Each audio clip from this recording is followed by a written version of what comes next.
Este documentário contém depoimentos que retratam os testemunhas de Jeová. Numa distribuição Buena Vista Filmes.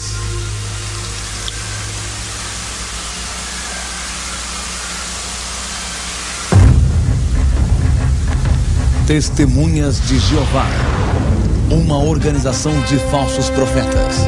Versão brasileira Audio News. Mencione o nome Testemunhas de Jeová e terá várias respostas.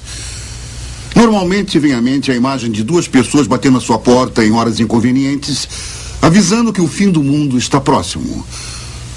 Ou talvez você se lembre de uma história que leu nos jornais ou viu na TV de testemunhas de Jeová recusando transfusões de sangue. Quem são essas pessoas e de onde elas vêm? A Sociedade Torre de Vigia de Bíblias e Tratados no Brooklyn, Nova York, controla as atividades das testemunhas de Jeová em todo o mundo. Eles publicaram recentemente uma análise de sua história chamada Testemunhas de Jeová, Arautos do Reino de Deus. No início eles dizem que, abre aspas, ninguém conhece a história moderna deles melhor do que eles mesmos, fecha aspas. Vão mais adiante e dizem que apresentarão uma história franca. Joanne Magnani, diretor da Witness Incorporation, é um reconhecido expert em testemunhas de Jeová. Tem esse comentário.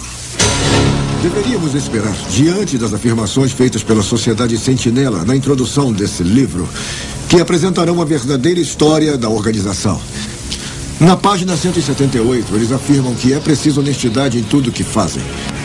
Se basearam em antigos escritos onde é dito que o próprio Jeová é o Deus da verdade.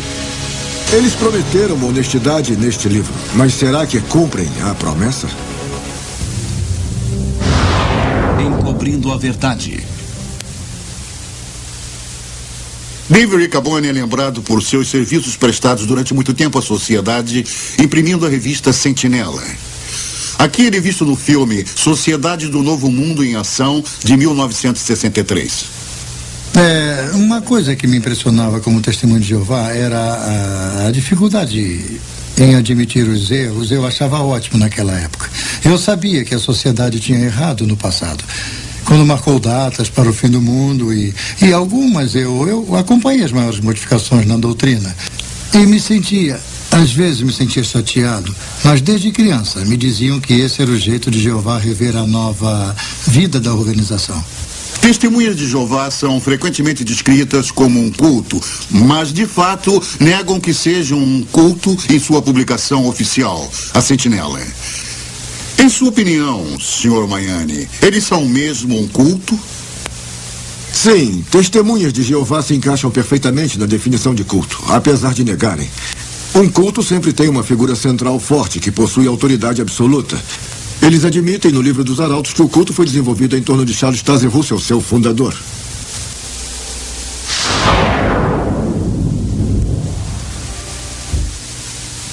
Charles Taze Russell nasceu na Pensilvânia em 1852. Desde os 11 anos, ele trabalhava na loja de roupas da família e se tornou um bem-sucedido homem de negócios. Aos 17 anos, recebeu a influência de antigos adventistas que marcavam datas para o fim. Logo depois, rompeu com eles e começou a publicar sua própria revista, conhecida como Sentinela.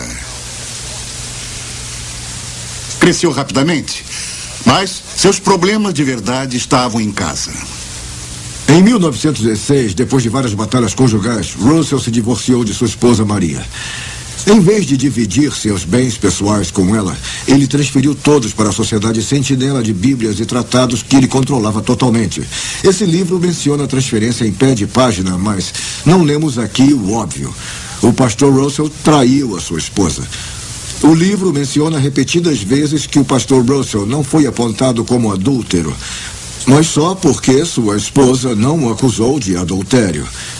Em vez disso, ela o acusou de comportamento imoral com uma jovem que morava na casa deles. Era tarde da noite, por volta de 11 horas. Ele colocou o braço em torno dela e a beijou. Isso aconteceu no vestíbulo, antes de entrarem na sala, e ele a chamou de pequena esposa. Mas ela disse: "Eu não sou sua esposa." E ele disse: eu vou chamá-la de filha. E uma filha tem quase todos os privilégios de uma esposa. E que outros termos foram usados? Então ele disse: sou como uma água viva, vivo flutuando aqui e ali. Toco uma e outra. E se ela retribui, eu a pego para mim. Então, por que o livro diz que Maria Russell queria notoriedade para ela, quando, na verdade, a corte declarou? Ele mesmo diz que ela é uma mulher de perfeito caráter moral. O seu testemunho é uma forte confirmação das alegações dela. O julgamento descreveu o comportamento dele como tratamento cruel e bárbaro, e mais. Sua conduta para com sua mulher evidencia um egoísmo insistente e autoglorificação que necessariamente tornaria a vida de qualquer mulher sensível e cristã um fardo e faria sua condição intolerável. Eu fiquei surpresa ao descobrir muitas coisas estranhas sobre o pastor Russell quando fiz uma pesquisa independente sobre ele. Aqui, no livro Finished Mystery, ele ensina que os batismos nas igrejas, no início feitos por Paulo, enchiam de fumaça o cérebro dos homens. Ele achava que se os cachorros tivessem uma cabeça igual à cabeça humana, o cachorro pensaria como homem. Deu conselhos de saúde que eram puro lixo. Por exemplo, ensinava que a apendicite era causada por mordidas de verme no cólon. Ele vendia um trigo chamado de milagroso a um preço nada milagroso para seus seguidores. Nenhuma dessas coisas é trazida à tona nesse livro. Não fizeram um trabalho honesto ao retratar seu fundador de modo nenhum.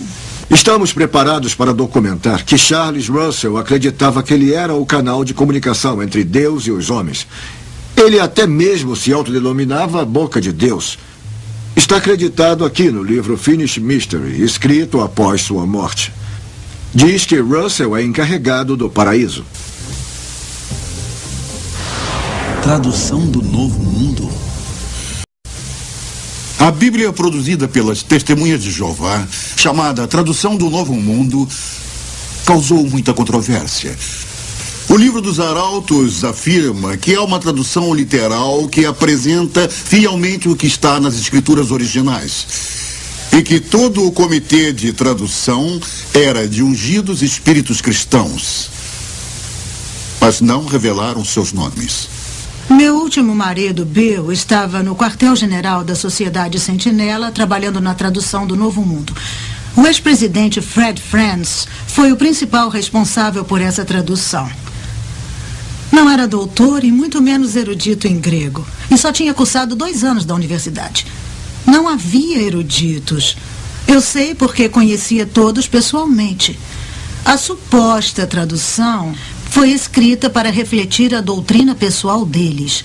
E o livro dos Arautos não diz a verdade quando afirma que essa é uma tradução literal do grego original.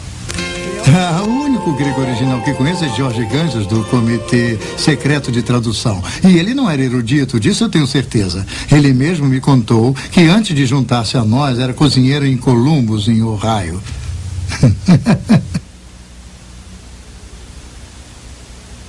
O Dr. Bruce Metzger é reconhecido como um dos maiores tradutores da Bíblia do mundo. Dr. Metzger, a tradução do Novo Mundo é confiável para o estudo da Bíblia? O leitor leigo é totalmente enganado pela mostra de uma suposta erudição que essas pessoas introduziram nessa tradução. É uma falsa amostra de erudição. Deve ser chamada de não apenas uma versão em separado da Bíblia, mas em alguns aspectos uma perversão da Bíblia.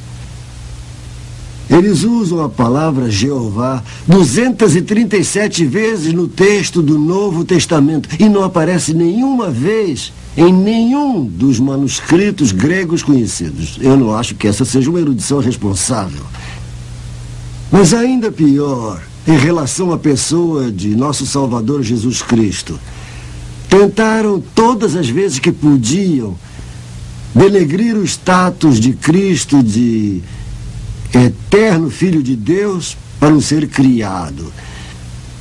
Chegam mesmo a distorcer o primeiro verso do Evangelho de João. No princípio era o Verbo, e o Verbo estava com Deus, e o Verbo era Deus. E está escrito Deus com D minúsculo. Isso é terrível. Dr. Metziger, o que acha da afirmação da